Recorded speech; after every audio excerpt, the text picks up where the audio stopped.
દિવાળીમાં મુસાફરોની સુવિધા માટે સુરત વિભાગ એસટી નિગમ 1600 થી વધુ એક્સ્ટ્રા બસ દોડાવશે। તારીખ 16 થી 19 ઓક્ટોબર દરમિયાન સુરતથી સૌરાષ્ટ્ર, ઉત્તર ગુજરાત, પંચમહાલ સહિત વિવિધ સ્થળોએ બસો દોડશે। મુખ્યમંત્રી ભૂપેન્દ્રભાઈ પટેલના માર્ગદર્શન અને આયોજન હેઠળ રોડ કનેક્ટિવિટી અને જાહેર પરિવહન સેવાને ગુજરાત રાજ્ય માર્ગ વાહન વ્યવહાર નિગમે વધુ સુદ્રઢ અને મુસાફરલક્ષી બનાવી છે।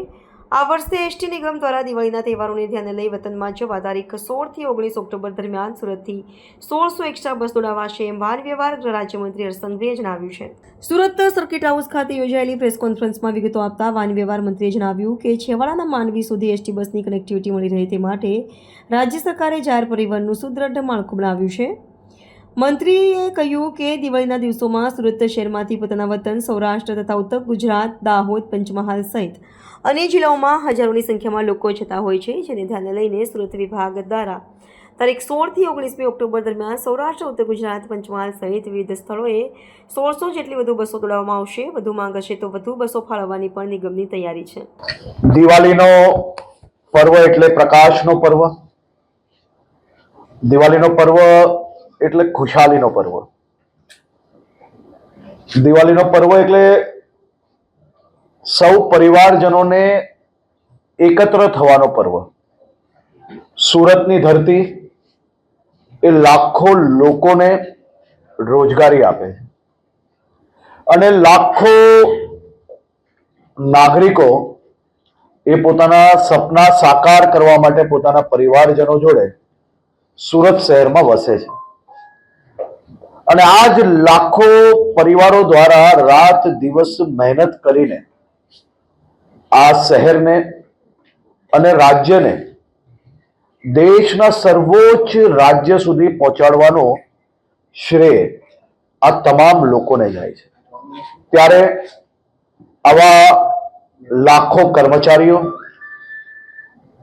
હજારો પરિવારો જે દિવાળીના તહેવારમાં પોતપોતાના વતન એ જાય સૌરાષ્ટ્રમાં હોય, દાહોદ, પંચમહાલ હોય કે પછી બનાસકાંઠા, પાટણ, મહેસાણા કે પછી સાબરકાંઠા હોય, આ બધા જ ક્ષેત્રમાં આ બધા જ પરિવારો દિવાળીના તહેવારમાં આપણે સૌ જાણીએ છીએ કે રાબેતા મુજબ તો ગુજરાતમાં એસટીની 8000 બસો દરરોજ ચાલી રહી છે, જેમાં દરરોજ 27 લાખ જેટલા પેસેન્જરો આમાં ટ્રાવેલ કરતા હોય છે।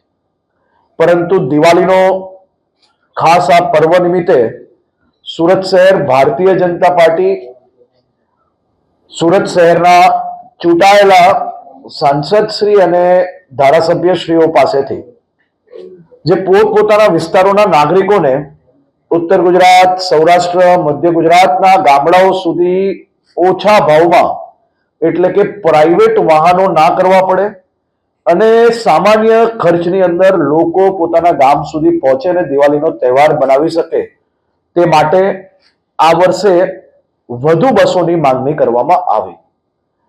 ખાસ કરીને ગયા વર્ષે બી આપણે સ્પેશિયલ એક્સ્ટ્રા બસોના માધ્યમથી 87,000 લોકોને એસટીના માધ્યમથી પોતપોતાના ગામ સુધી પહોંચાડવાની વ્યવસ્થાઓ કરવામાં આવી હતી। આ વખતે આમાં બી બસોનો ઉમેરો કરવાનું નક્કી કરવામાં આવ્યું છે અને સુરત શહેર ખાતેથી 1600 એક્સ્ટ્રા બસોનું સંચાલન કરવામાં આવશે, જે 16 ઓક્ટોબરથી 19 ઓક્ટોબર દરમિયાન સાંજે 4 કલાકથી રાત્રે 10 કલાક સુધી આ બસો ઉપડશે। મુખ્ય રૂટ જેમ મેં આપણે પહેલા કહ્યું એમ સૌરાષ્ટ્ર, ઉત્તર ગુજરાત, દાહોદ અને પંચમહાલ રહેશે। ખાસ કરીને આ બધા જ ક્ષેત્રની જે બસો છે એને એક બસ સ્ટેશન પર ભેગી કરવાની બદલે આપણે અલગ અલગ સેક્ટરમાં આ બસો ઉપાડવાનું નક્કી કર્યું છે, જેથી લોકોને રિક્ષાનું ભાડું એક્સ્ટ્રા ના ચડે અને નજીકથી જ કોઈ બી પ્રકારના ટ્રાફિકમાં ફસાયા વગર પોતપોતે આ દિવાળીના સમયમાં પ્રવાસ કરી શકે। સૌરાષ્ટ્ર માટે રામચોક, મોટા વરાછા ખાતેથી બસો ઉપાડવામાં આવશે। ઉત્તર ગુજરાત અને અમદાવાદ માટે સેન્ટ્રલ બસ સ્ટેશન ખાતે વ્યવસ્થા કરવામાં આવી છે। દાહોદ અને પંચમહાલ માટે સેન્ટ્રલ બસ સ્ટેશનની સામે સુરત સિટી બસ સ્ટેશન અને રામનગર રાંદેર રોડ ખાતેથી બસો ઉપાડવામાં આવશે. ખાસ કરીને આ બધી જ બસોના બુકિંગ માટે જીએસઆરટીસી નું જે ઓનલાઈન આપણી વેબસાઇટ છે તેના પરથી બી સૌ લોકો બુકિંગ કરી શકશે.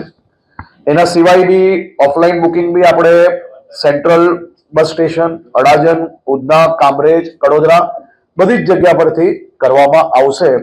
અને સમય અગર વધારવાની જરૂર લાગશે તો એ બી અમારો એસટી પરિવારના 38,000 જે પરિવારજનો છે તે આ પ્રકારના તહેવારોના દિવસોમાં પોતાના પરિવારની જોડે તહેવાર ત્યાગ કરીને લોકોની સેવા માટે ઉપલબ્ધ રહેવા માટેની તૈયારીઓ દર્શાવી છે અને એ બાબતની બી વ્યવસ્થાઓ ખાસ કરીને કરવામાં આવી છે. આના સિવાયનું જે વધુ ટ્રાફિક જે હોય છે કે જ્યાં જરૂર પડતી હોય છે દર વખતે એમાં 20 થી 26 ઓક્ટોબર સુધી વડોદરા અને અમદાવાદના રૂટ પર પણ એક્સ્ટ્રા બસોનું સંચાલન કરવાનું નક્કી કરવામાં આવ્યું છે. અને ખાસ કરીને દાદાની સવારી જ્યારે બસ આખી બુક કરાવે છે કોઈક સોસાયટી, પરિવારજનો, આ દેશમાં ગુજરાત એકમાત્ર રાજ્ય છે જ્યાં દાદાની સવારી એસટી અમારી પોતાની સોસાયટીના ઝાપા પરથી આવીને પેસેન્જરોને બસમાં બેસાડીને પોતાના ગામના ઝાપા સુધી મૂકવાની વ્યવસ્થાઓ કરવામાં આવે છે. હાલ પૂરતી આ 1600 બસોની વ્યવસ્થા થકી લોકો માટેની વ્યવસ્થા કરવાનું નક્કી કરવામાં આવ્યું છે. પરંતુ આજે જ શહેર ભારતીય જનતા પાર્ટી અને ચૂંટાયેલા પ્રતિનિધિઓ દ્વારા બીજી વધુ બસો માટેની બી જે માંગણી કરેલી છે તે માટે બી અમે લોકોએ સંપૂર્ણ તૈયારીઓ રાખી છે. જેમ જેમ બસો બુક થશે તેમ અગર વધારાની જરૂર હશે તો જરૂરથી એ બી સંપૂર્ણપણે ઉપલબ્ધ કરાવવામાં આવશે.